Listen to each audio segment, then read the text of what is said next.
సంతానం కావాలన్న మీ కలను నిజం చేసుకోండి. 49 అంటే సంతానం, 49 అంటే సంతోషం. వివరాలకు సంప్రదించండి.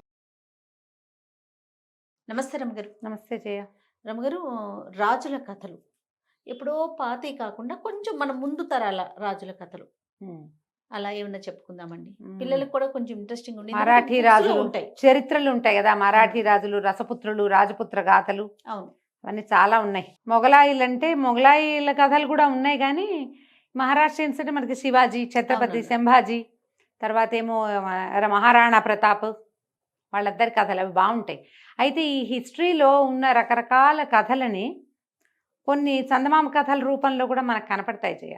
రాణా సంఘ్ వాళ్ళందరివి మరి 50లలో వాళ్ళకి తెలిసిన హిస్టరీని రాయబడిన స్టోరీస్ అన్నమాట. దేవరాజు అనే ఆయన ఒక కథ చాలా బాగుంటుంది. మ్మ్. ఈయన జైసాల్మీరు రాజుగారి కొడుకట. ఆయన కథ ఒకసారట ఒక యోగి, ఆయన ఆరావళి పర్వతాల్లో ఒక యోగి ఒక ఆయన ఉండేవాడట. ఆయన తపస్సు చేసుకుంటుంటే ఒక 12-13 సంవత్సరాల కుర్రాడు పరిగెత్తుకుంటూ వచ్చాడట. చిన్న పొన్న దెబ్బలు ఉండేవాడు ఒంటి మీద.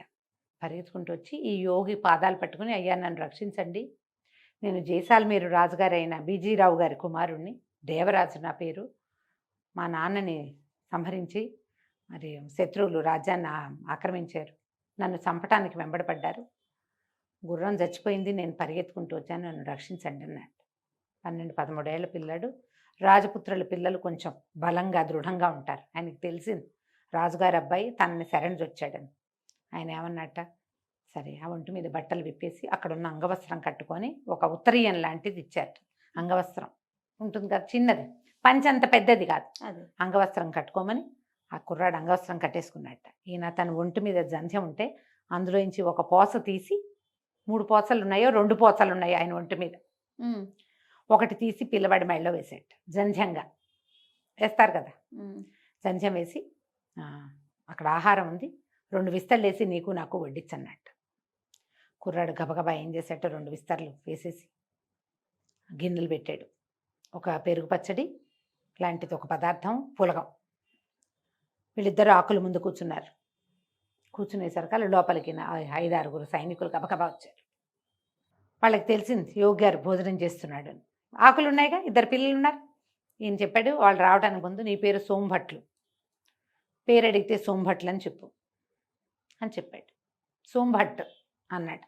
సరే, ఇవి లోపలికి వచ్చిన సైనికులు నాలుగు ఖర్చుకుని, అయ్యగారు తమరు భోజనం చేస్తున్నట్టున్నారు గురుగారు, ఒక 12-13 సంవత్సరాల రసపుత్ర కుర్రవాడు ఏమైనా వచ్చాడా ఈ ప్రాంతానికి? లేదే, నేను చూడలేదు. ఏరా సోంభట్లు, నువ్వేమైనా చూసావా అన్నాడు. కుర్రాడు, నేను చూడలేదు గురువుగారు, పొద్దునుంచి ఇటువైపు ఎవరూ రాలేదు అని చెప్పి, మీకు కొంచెం పులగం వడ్డించమంటారా అన్నాడు. అనేసరికి వీళ్ళకి అర్థమైంది వీళ్ళిద్దరు భోజనం చేస్తున్నారు. ఈ సోంభట్లుగా ఉన్న కుర్రాడి వైపు చూశారు. వాడు కొంచెం మటసంగా 12-13 సంవత్సరాల కుర్రాడుగా ఉన్నాడు. ఉపరి వస్త్రం లేదు. రసపుత్రులు ఉపరి వస్త్రాలు లేకుండా ఉండరు. రసపుత్రులు, రాజపుత్రులు, ఓకే, రాజ్పుట్స్ పైబట్ట వేసుకుంటారు. బ్రాహ్మణ పిల్లలు అయితే నడువుకు అంగవస్త్రం కట్టుకుని ఒంటి మీద చొక్కా లేకుండా భోజనం చేస్తారు. మ్మ్. ఇక్కడ కూర్చున్నవాడు గురువుగారితో పాటు కూర్చున్నాడు. వాడి ఒంటి మీద ఏమో జంధ్యపోగుంది, అంగాస్త్రం కట్టుకున్నాడు, ఉపరి వస్త్రం లేదు, చొక్కా విప్పి తినాలి అన్నం. అదే. చొక్కా వేసుకుని అన్నాలు తినరు, మ్మ్. తినేవాళ్ళు కాదు. ఇప్పుడంటే మామూలుగా బయట తినేస్తున్నారు, కానీ ఇళ్లల్లో పెద్దవాళ్ళు ఉపవాసాలు అవి ఉన్నప్పుడు, పూజలప్పుడు మీరు బ్రాహ్మణ భోజన పంక్తి గమనిస్తే పైన ఉత్తరీయాలు అవి ఉండవు. అదేలేండి. భోజనం చేసేటప్పుడు అట్లా కూర్చోవాలి, అది నియమం. వీడిని వాడిగా భావించే అవకాశం లేదు. ఇంతే సైజు, 12-13 ఏళ్ళ పిల్లాడే, కానీ కాదు. కానీ కాదు, రాజపుత్రుడు కాదు వీడు. ఓకే. ఎందుకంటే వీడు బ్రాహ్మణ కుమారుడుగా కనపడుతున్నాడు. ఊరుకున్నారు, వదిలేశారు, వెళ్ళిపోయారు. సరేలేండి గురుగారు, భోజనం కానివ్వండి, క్షమించండి ఇలాంటి సమయంలో వచ్చి మిమ్మల్ని డిస్టర్బ్ చేశామని ఏదో నమస్కారాలు చెప్పుకుని దిగేశారు. పిల్లాడు ఆకులో వడ్డించుకున్నాడుగా, పరమ దుఃఖంతో అది తిని ఆయన కాళ్ళు పట్టుకున్నాడు. నన్ను ఆ ప్రాణాలు రక్షించారు, నా చేతి అన్నం తిన్నారు మీరు, నన్ను కాపాడండి అంటే ఆయన ఏమన్నాడంటే, రాజకుమారుడివి నువ్వు, నా శరణు వచ్చావు, అందుకని నాకేమి ఎవరి చేతి భోజనమైనా నాకే పట్టింపు లేదు, నీ ఇష్టం వచ్చిన నాళ్ళు ఇక్కడే ఉండు, నీ ప్రాణాలకి నాది పూచి. ఓకే. సరే ఉన్నాడు. కొంతకాలం నడిచింది. వాడు అప్పటికే యుద్ధ విద్యలు నేర్చుకునే ప్రాక్టీస్లో వాటిలో 12-13 ఏళ్ళస్తే పిల్లలు దృఢంగా ఎత్తుగా ఉంటారు. వాడు అక్కడే ప్రాక్టీస్ చేసుకుంటూ ఉండేవాడు. ఎక్కువ కాలం మేము ఉండలేవాడు. ఒక 16-17 సంవత్సరాలు, ఒక 3-4 ఏళ్ల పాటు అక్కడ ఉన్నాడు. 3 ఏళ్ళు నిండుతుండగా ఇంచుమించుగా గురువుగారికి చెప్పాడు, నేను ఇంకా ఇక్కడే ఉంటే నా రాజ్యం ఏ దిక్కులో ఉందో కూడా నేను మర్చిపోతాను, నాకు ఆజ్ఞ ఇవ్వండి, నేను వెళ్ళొస్తానన్నాడు. ఆయన రాజ్యాభిషేక ప్రాప్తిరస్తు అని దీవించి వెళ్ళిరా అన్నాడు. కుర్రాడు అన్నాడు, మీ జ్ఞాపకార్థం ఈ అంగవస్త్రాన్ని నేను తీసుకెళ్తానని అడిగి ఆ రోజు తను కట్టుకున్నటువంటి ఆ వస్త్రాన్ని మడత పెట్టి బ్యాగ్లో పెట్టుకున్నాడు. ఈయన ఏం చేశారంటే, ఉండు ఒక నిమిషం, నీకు ఒక ఇది ఇస్తానని చెప్పి ఒక వెదురు గొట్టం తీశారు. వెదురు గొట్టంలో బయటికి వెళ్ళి కొన్ని ఆకుల్ని పిండి ఆ రసాన్ని ఇందులో పోసారు. ఈ వెదురు గొట్టంలో పోసి దానికి ఒక మూత బిగించారు. మనం చూస్తాం కదా, ప్యాకేజ్ కోసం వాడేవాళ్ళు. పూర్వకాలం ఏం చేసేవాళ్ళు, వెదురుకి 2 కణుపులు ఉంటాయా, ఒక కణుపు దగ్గర నరికితే 2వ కణుపు దాకా హాలో ఉంటుంది లోపల, అందులో ఏదైనా స్టోర్ చేసుకోవచ్చు. ఇప్పుడు కూడా అలాగే చేస్తారు, ఈ పల్లెటూళ్ళల్లో అక్కడ వాడతారు దాన్ని. ఇందులో ఉన్న పసరుతోటి ఇనుము బంగారంగా మారుతుంది, నీకు అవసరమైనప్పుడు మాత్రమే దీన్ని వాడుకో అని చెప్పి ఆ చేతిలో పెట్టి కుర్రాడు పరుచుకొని వచ్చేసాడు. పట్టుకొచ్చేసాక ఎట్లా వెళ్ళాడు అతను, తన మేనమామ ఇంటిని వెతుక్కుంటూ వెళ్ళాడు పిల్లవాడు. అక్కడ ఇంకొక రాజ్యంలో జైసాల్మీర్కి ఎడం వైపుగా ఉన్నటువంటి ఒక చిన్న రాజ్యం మేనమామది, అక్కడికి వెళ్ళాడు. తన తల్లి అప్పటికే ఈ శత్రువుల బారి నుంచి తప్పించుకుని తన అన్నదమ్ముడి ఇంటికి చేరిపోయింది. కుర్రాడు అక్కడికి చేరలేదని వాళ్ళ శత్రువులు తెలుసుకున్నారు, కానీ అతని మీదకి యుద్ధానికి వెళ్ళే ఉద్దేశం లేదు. ఆవిడ కుమారుడి కోసం వేచి ఉండి అన్న దగ్గరే ఉంది. కొడుకుని చూసి కావలించుకుంది, నాయన వచ్చావురా అని ఉప్పు తీసి దిగదొడిచిపోసి పిల్లాడిని లోపల తీసుకెళ్ళింది. ఆహారం పెట్టింది. ఇన్ని రోజులు అడవిలో గురువుగారి దగ్గర ఏదో వాడే వండుకుంటూ తింటూ ఉన్నాడు. బలవర్తక ఆహారం పెట్టారు. అయితే ఇతను అడిగాడు, మామయ్య నాకు ఏదైనా కొంత స్థలం ఇవ్వు, నేను ఏదైనా చిన్న కోట కట్టుకుంటాను, నాది నేను నా రాజ్యాన్ని సంపాదించుకోవడానికి ప్రయత్నం చేస్తానన్నాడు. వాళ్ళ మేనమామ విసుక్కున్నాడు. భీమరాజు ఆయన పేరు.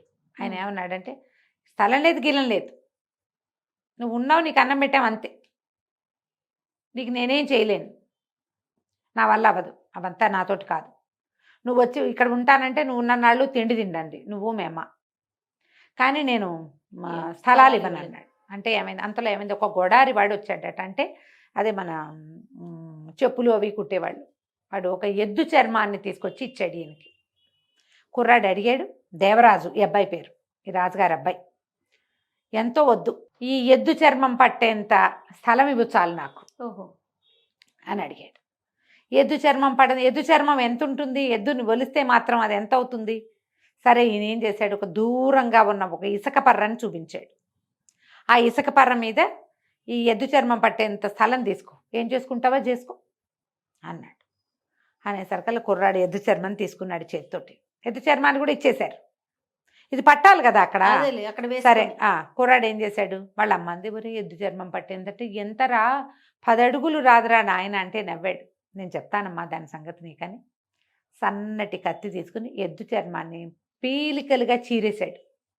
ఆ పీలికలన్నీ ఒకదానికొకటి ముడేసి దాన్ని ఎంత పెద్ద తాడుని చేశాడో వాడు.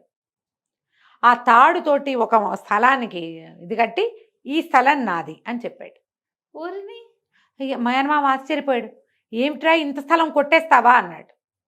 ఇంత స్థలం కొట్టేస్తావా నీ తెలివితేటలతోటి అంటే, బావయ్య ఇది ఒట్టి ఇసుక పర్రే కదా, ఇది ఒట్టి ఇసుక పర్ర, నీకేం ఉపయోగం లేదు, చెట్టు చేమా లేవు ఇందులో, పొలం పండదు, నువ్వు ఉంచుకుంటే ఏమిటి, నాకు ఇస్తే ఏమిటి, అంతేగా ఆనంగానే సరే సర్దుకున్నాడు. సరేలే అన్నాడు. ఇందులో ఏం కడతావో ఏం చేస్తావో చేసుకోమన్నాడు. ఈ కుర్రాడు ఏం చేశాడంటే, మేనమామ ఇంటి నుంచి కొన్ని వస్తువులు అడిగాడు. కన్స్ట్రక్షన్కి ఓ పలుగు పార అవి కావాలంటే, అలాగేనని పలుగు పార అవన్నీ స్త్రీధనంగా మీ అమ్మకి ఇస్తున్నాను అన్నాడు ఆయన. ఓహో. కుర్రాడు ఏం చేశాడు, పలుగు పార కొన్ని పలుగులు అవి పట్టుకుని ఇసుక పార దగ్గరికి వెళ్ళి, గురువుగారు ఇచ్చారు కదా ఒక చిన్న దాంట్లో పసరు, ఆ పసరుని ఆ ఇనప దాని మీద పోస్తే అది బంగారుగా మారింది. పరుసవేది విద్య ఆ గురువుకి అది ఉన్నది.